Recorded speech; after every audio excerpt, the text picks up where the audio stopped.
నీట్ను పునఃపరీక్షించాలని, NTA రద్దు చేయాలని demand చేస్తూ ఐక్య విద్యార్థులు, యువజన సంఘాలు కేంద్ర మంత్రి కిషన్ రెడ్డి ఇంటి ముట్టడికి ప్రయత్నించాయి.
గత నెల రోజులుగా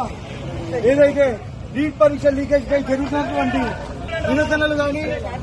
ఏదైతే ఉద్యమాలు జరుగుతున్నాయో ఇప్పటి వరకు కూడా చలనం లేకుండా వివరిస్తున్నటువంటి బీజేపీ సెంట్రల్ గవర్నమెంట్ ఏదైతే ఉందో తక్షణమే వీటిపై స్పందించి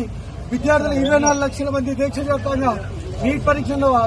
రాసినటువంటి 24 లక్షల మంది విద్యార్థులకి న్యాయం చేయాలి. తప్పకుండా నీట్ పరీక్షను మళ్ళీ రీకండక్ట్ చేసి అందరికీ కూడా భరోసా కల్పించాలని ఇవాళ అఖిల విద్యార్థి అన్ని సంఘాల తరఫున మేము హెచ్చరిక జారీ చేస్తున్నాము. ఒకవేళ చేయని పక్షాన ఇదే విధంగా వీళ్ళు వివరిస్తే కనుక వీళ్ళని రానున్న రోజుల్లో కూడా తప్పకుండా రాష్ట్ర వ్యాప్తంగా బీజేపీకి సంబంధించిన ఎంపీలందరినీ కూడా రోడ్ల మీద తీరనివ్వకుండా చేస్తామని